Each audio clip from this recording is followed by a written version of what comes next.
In part 2 of this interview with Molly, a young woman from Australia who was encouraged to drop out of university for her multi-level marketing company, we dive into the shocking recruitment tactics students are being taught to use, as well as upline manipulation and backlash. I was also told not to date. So it was you don't have time for dating. You've got to focus on your business. You've got to focus on your career. This is more important. And we discuss how once it all comes crashing down, as it always does, how we were able to pick up the pieces and find a sense of normalcy amongst the aftermath that is multi-level marketing. If you haven't caught part 1 of this interview, you can find the link to that video below in the description box. Now, let's dive into the rest of Molly's story.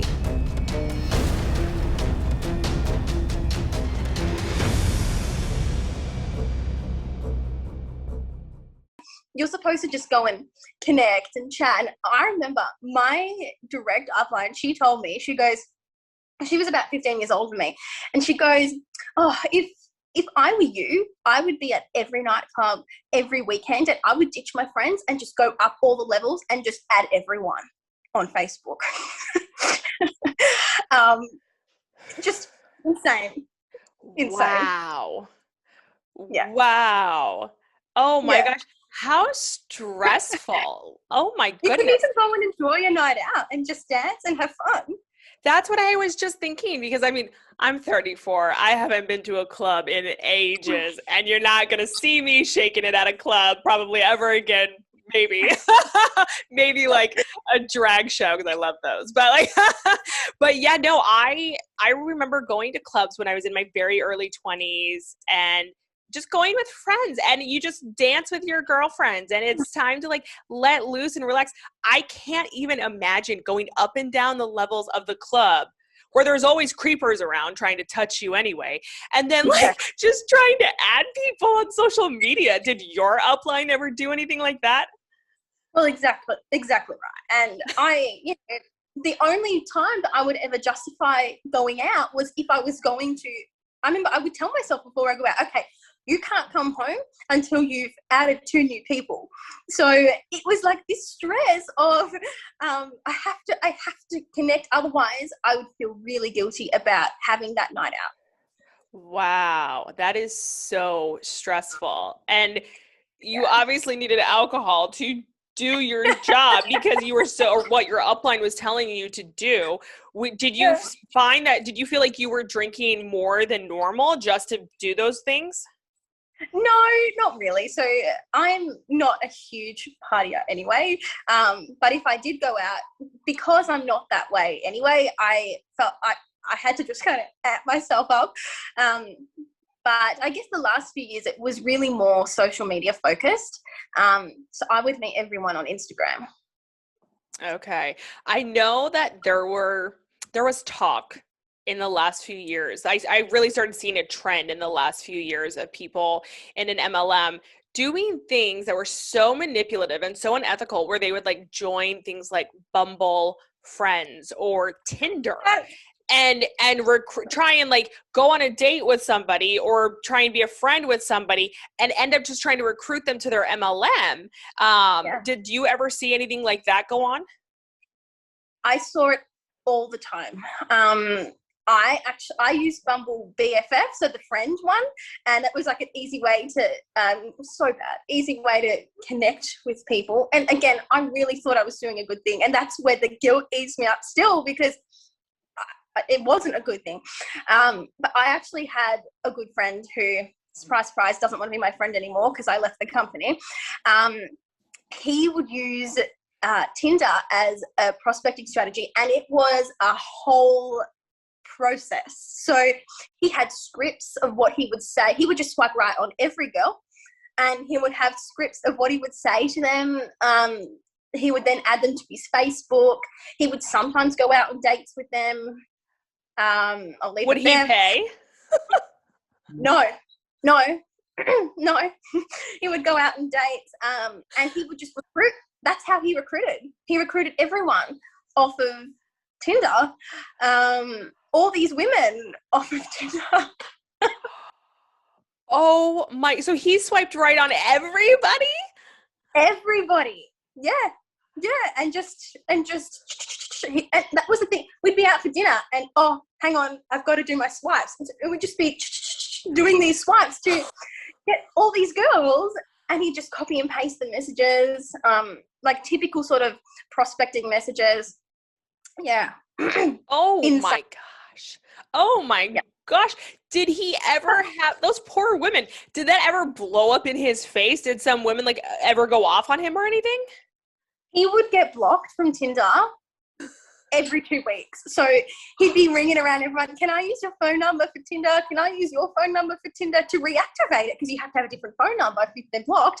He'd be like, one time, this is where I drew the line with him, is can I get your mum's phone number for Tinder? I'm just like, mate, no, you need to just go and do this properly. What? So he was stealing numbers to reactivate a Tinder account? So women were reporting him? Yes. And it was but even then, his upline was a multiple six-figure income earner too, and they would encourage this. They would get him on team Zoom calls, and they would say, so-and-so, tell us how you've been doing so well. Like, he'd openly say, oh, I use dating apps to recruit people. He was never pulled up on it. They thought it was cool.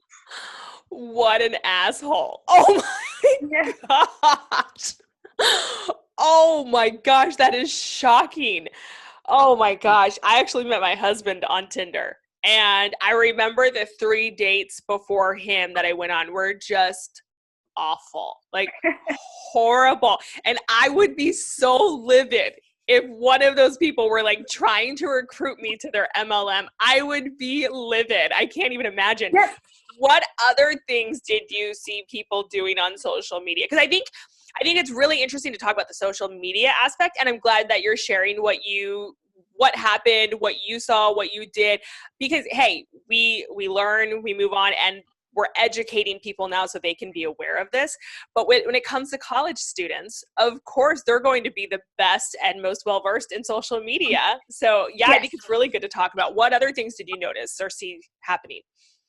So with students, they would be part of every club at the university. So it would be, you join all the clubs, and so that basically widening your network, and you would be encouraged to prospect everyone in those clubs. And so again, your college, you say college, we say university, experience was tainted because you couldn't even just make friends. You had to recruit everyone in your class. You had to recruit people at the parties. You had to recruit people in the clubs. And so there was that. And then on social media, there would be, the Facebook groups for all the different clubs that you can join at the university. So you would join all of them, and then you would add everyone from those groups. And I saw you're also in the rowing club at the university. I'm a second year student too. What are you studying? And you would go from there. Wow. Okay, first off, I would think that would be a ton of clubs to join at university. And second, that would be so much time taken away from your studies. Yes. Yeah, I would choose where I would sit in a lecture theatre based on how many people were sitting in that row. So I wouldn't just sit in the class and take notes. It was, there's a group of 5 girls there, so I'm going to sit next to them and become their friend. Wow. Yeah. Oh my gosh. Did you see other students also drop out of university before this thing? Yeah, I saw some. Lucky people that I recruited never dropped out, which was good. But I'd seen other people, and because those stories were glorified on stage at events as well, I thought it was cool. So there were these stories of, so-and-so 24 who never had a degree has gone and done this and now lives in this country and earns a 6-figure income, or so-and-so was in jail and now they're a network marketer, and crazy stories. So I thought, geez, if so-and-so from jail could do this, then I can do it Oh my Crazy. gosh. Wow, they'll just use any story, won't they? Yeah, yeah. Oh my gosh. So when it came time to put out online that you were leaving network marketing, you were leaving the company after you had that panic attack when you were at your nannying job, which is just terrible. Did you feel like what was going through your mind, and what did you post, and what happened after? That point, I just didn't care. I was like, I just don't give a crap about any of you. So I just put it out there and couldn't care less. So what I did was I actually posted, there's in a Facebook group. So there's this Facebook group. There's this really big podcast in Australia. It's like for young women, financial advice, whatever. So they have a Facebook group, and I posted in that group because there were so many posts about MLM companies in there and people's stories. So I posted in there kind of sharing my story, and at the time, like the guilt around leaving and the guilt around being part of it, and hence leaving. And I had 400 messages from girls saying their story, trying to encourage me, like, you've done the right thing. This happened to me, this happened to me, this happened to me. And it was just hundreds. I was really surprised. And then my upline, was in that group, and she made a very passive aggressive comment, acting as though she doesn't know me, saying that no one would want to be my friend anyway. I'm not the kind persona that I put out. People in the company would be happy for me to leave because I'm a fake friend and I never worked hard anyway. Like, horrible stuff. It was really funny. I had all these people come to my defense. It was good. But yeah, so I had her, and I actually called, which was too nice of me. I called my direct upline and told her that I was leaving. And she said along the lines of, well, at some point you've actually got to take responsibility for your life. And you're blaming us for your lack of success when really it was your lack of work ethic and you weren't good enough anyway. So this person, who I thought was my friend, we would go on like COVID safe walks because we lived near each other. And in the lockdown, we had a really long lockdown here. And I looked after a baby and we were friends, and we looked after her together. baby? Yeah, every now and again. Like, we traveled together. Also, I went to their house, everything. And for her to just flip and go, stuff you anyway, couldn't give a shit. And then she hung up on me. So it was, these people aren't your friends. They are conditional friends, and they'll be friends with you when it suits them and when they want to keep you around, and they'll comment all the nice things on the Facebook posts and welcome so-and-so, we love you, oh my God, you've joined our team, how awesome. But as soon as you stop achieving, or you're not doing as well as they want you to, or when you leave, all the crap that's talked about people who leave, it's as though like they've committed a crime. Yeah, they're not real friends at all. Yeah, it was really hard for me to come forward and acknowledge that in my very first video, where I said, I know that because I'm making this anti-MLM video, people will say that I never worked hard enough, that, I really didn't work my business how I said, that I wasn't as successful because I said that about other people when they left. Yeah. And I was never one of those people who said it to their face by any means, but that was the mindset. And that's what you're told happens when somebody leaves. And that was one of my biggest regrets, because the system is designed for you to fail. Yeah. It is. Yeah. Yeah. And that was perpetuated around as well with us. And there were even people who were really lovely people who, they were your best friend when they were everyone's best friend when they were in the company, but when they left, it's so-and-so's had a crisis, or so-and-so has, even as far as so-and-so has mental health issues because they left, as though that's somehow a bad thing, or wow. So-and-so, yeah, all these stories would be, flying around. And when I was about to leave, I thought, you know what? And I contacted some of them because I thought, how could they possibly go from this amazing person to this idiot overnight? So I actually contacted them and we chatted on the phone for ages, and they explained to me what happened when they left, why they left, and it was the same sort of stuff that, you know, you've shared on your channel before. And so then I realized, like, they're not the problem. It's these uplines that are the problem, and making up ridiculous stories about these people. Wow.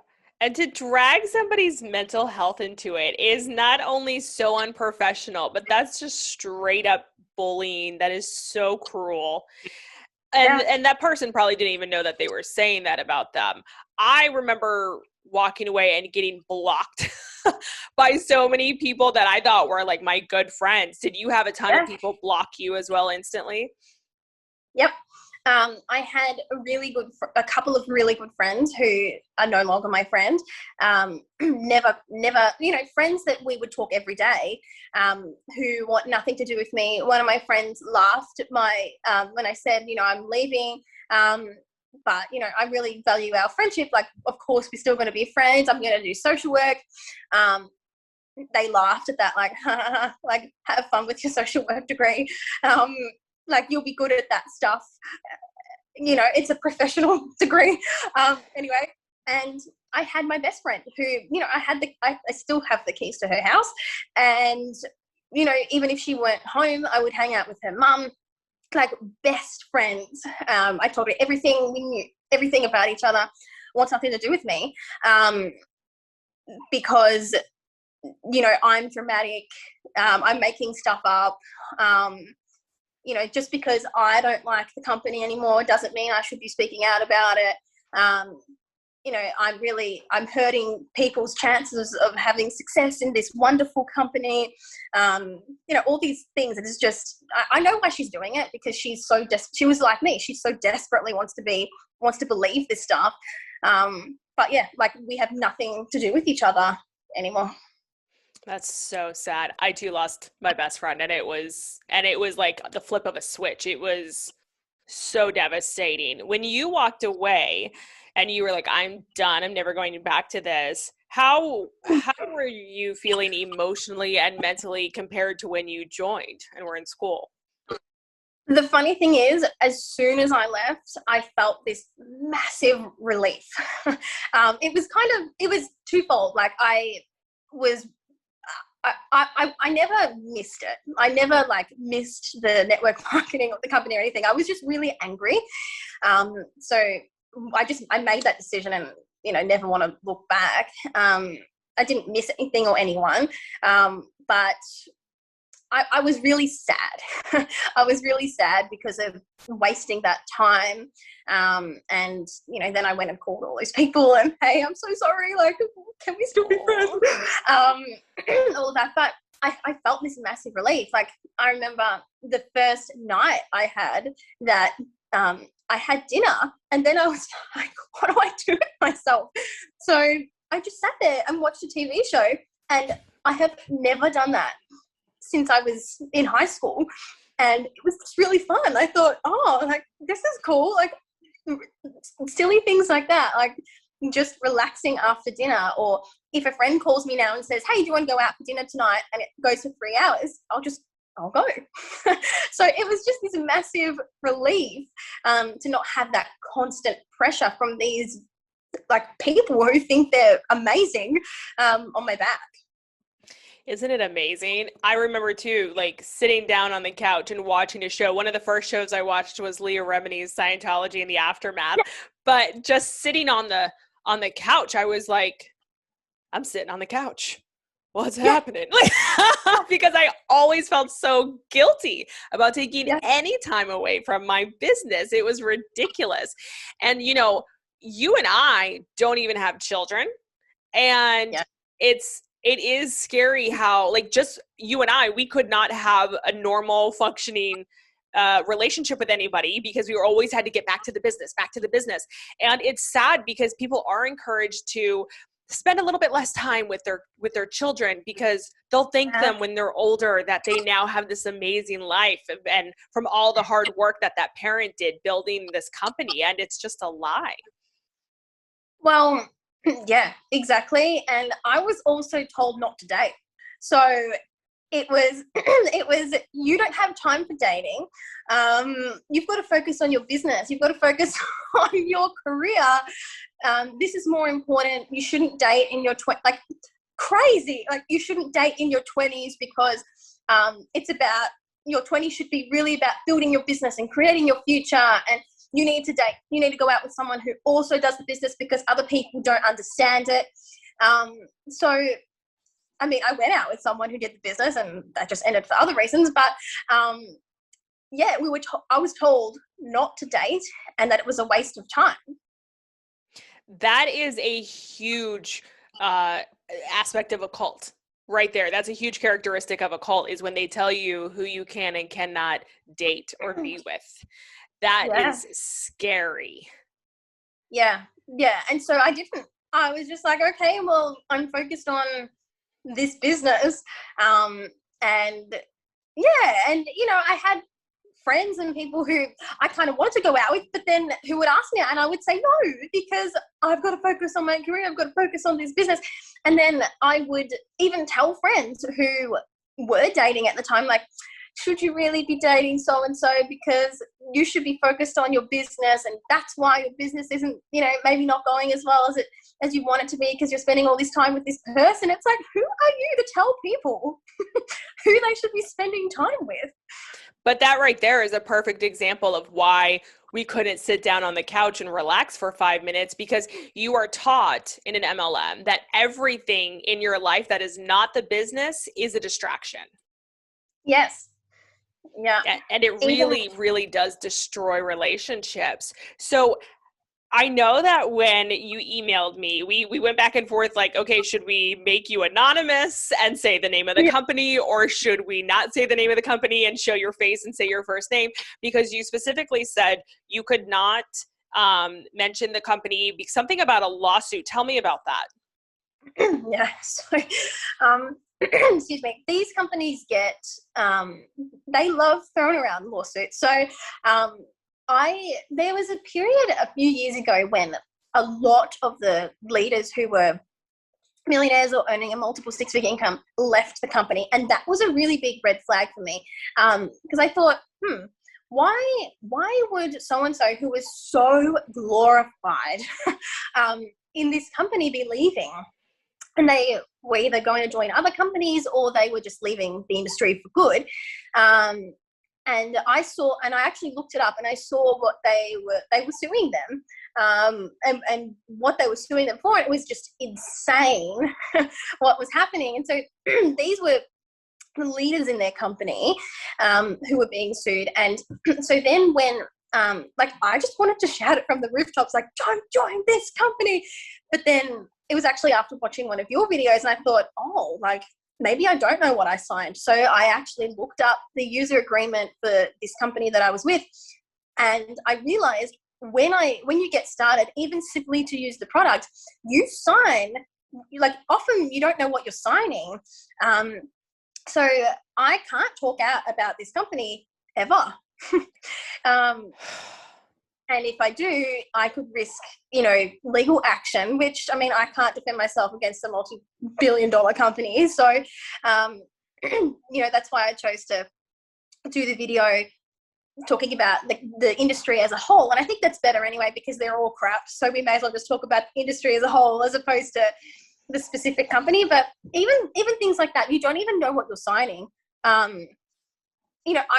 I actually liked the product that, or some of the products that I was with the company, but I will never, ever use the product again because I can't support that.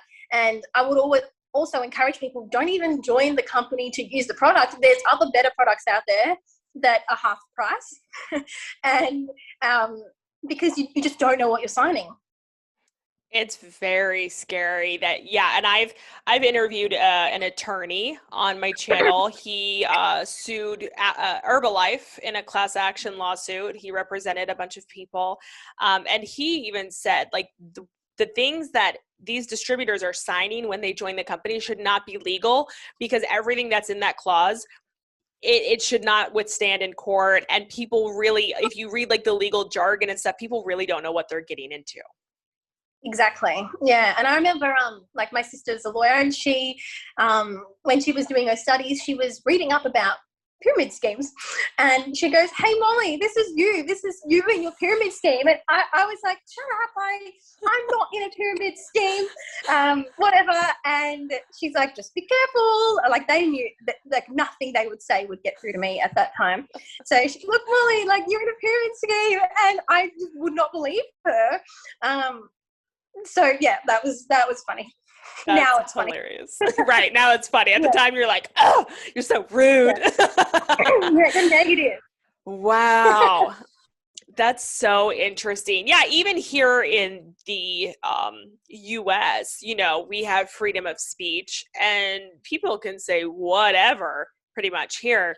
And yet these companies will still go after people here and sue them, just even as like a slap lawsuit, just to make their life hell. And I saw those things behind the scenes when I was a six-figure earner, and I would see like the very, very top people, they might leave to go somewhere else, and a big part of their downline would follow them to a new company or something.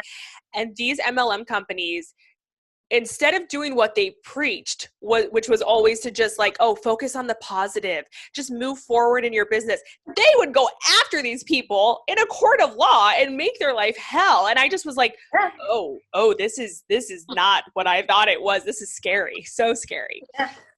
And you weren't allowed to talk about it either. So I remember asking my upline, like, "Hey, what's happened to so-and-so? What's all this talk about?" So my upline, she knows exactly what she's doing. She knows, like, she's not a very nice person. She knows exactly what she's doing.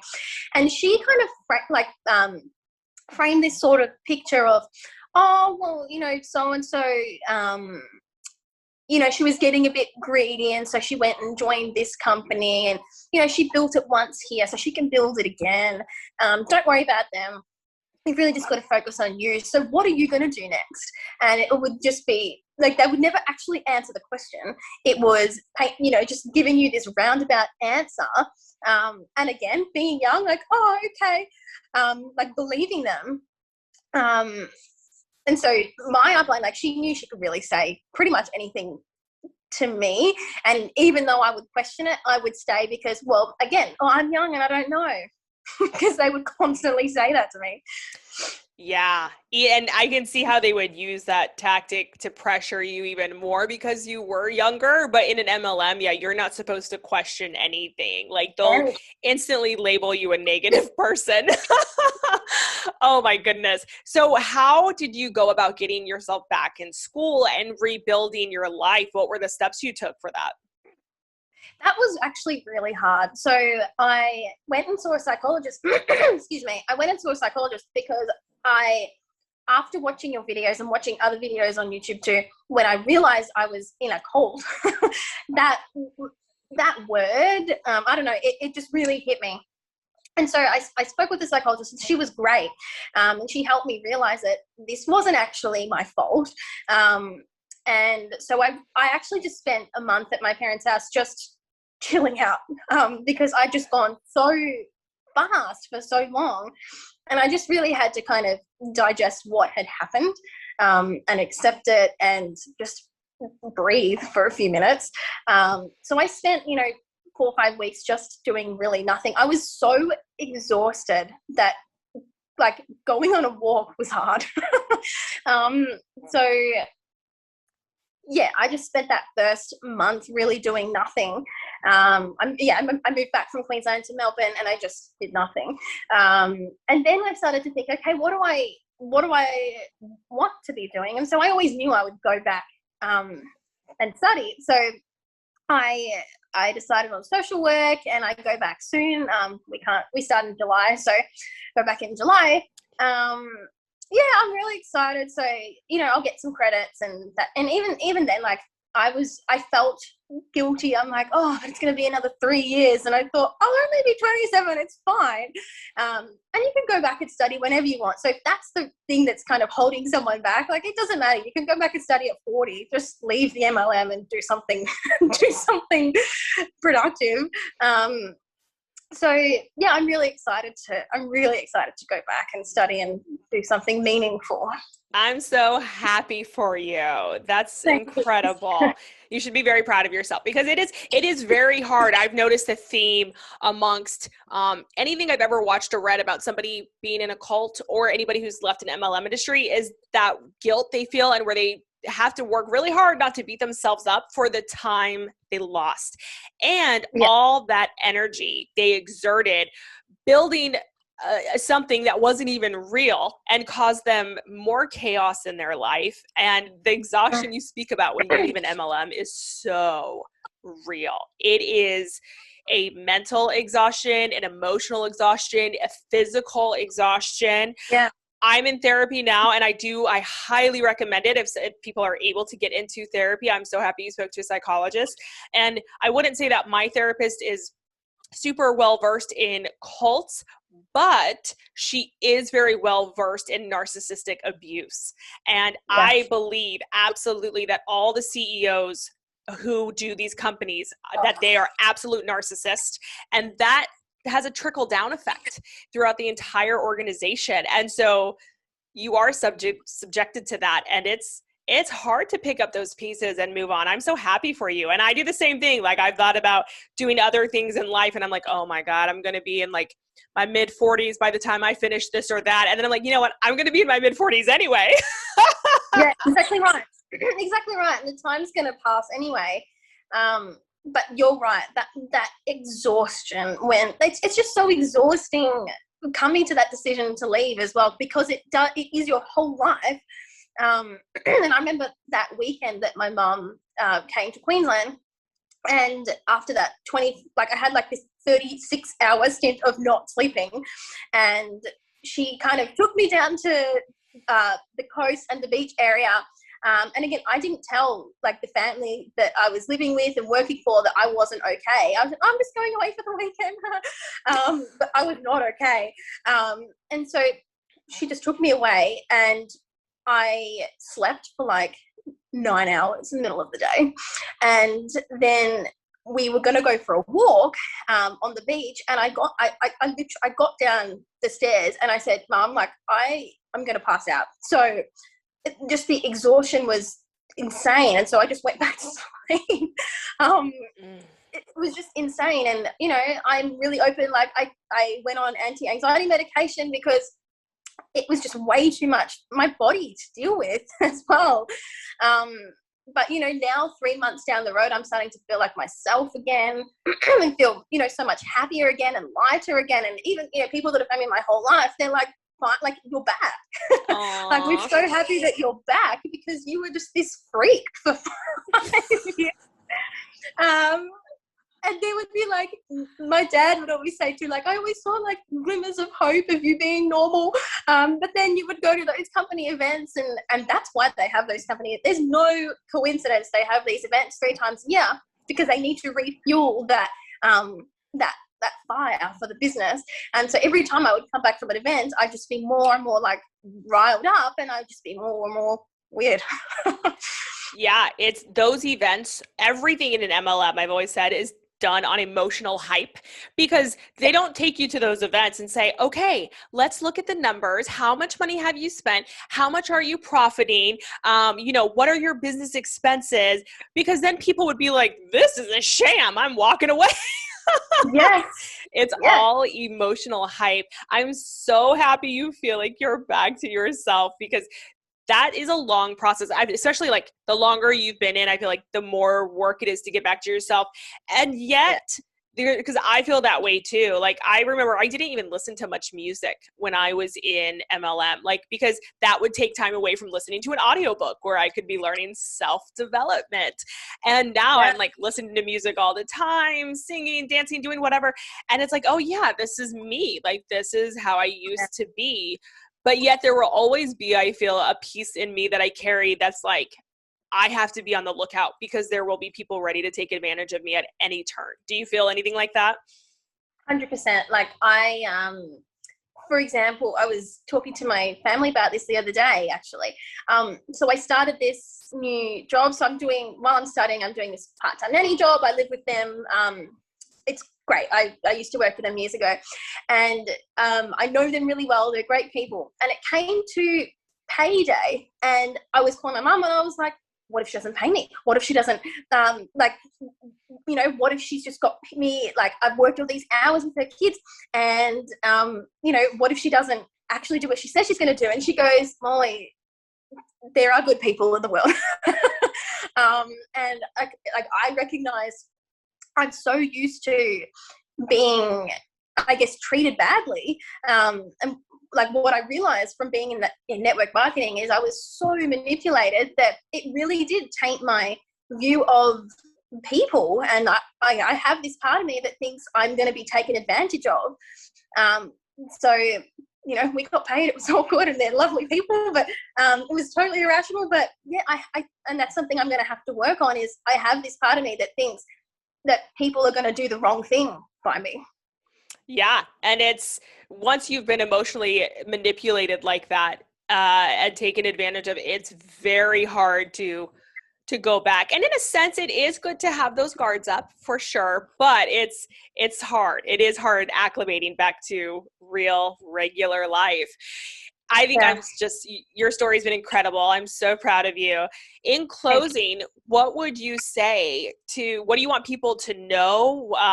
What do you wish you had known? What do you want people to know about MLM? Don't join. But I think, you're sold this hype, and you're sold to through emotion. So if you're looking at a network marketing company, you want to join and you're all excited, just go look at the income disclosure statement of the company before you start, and actually read that thing, because it will show you that it really is destined to fail from the start. And that really should be enough proof for you to go, okay, I'm not gonna do this, and just start to explore, like, why was I excited about this? Why am I considering this?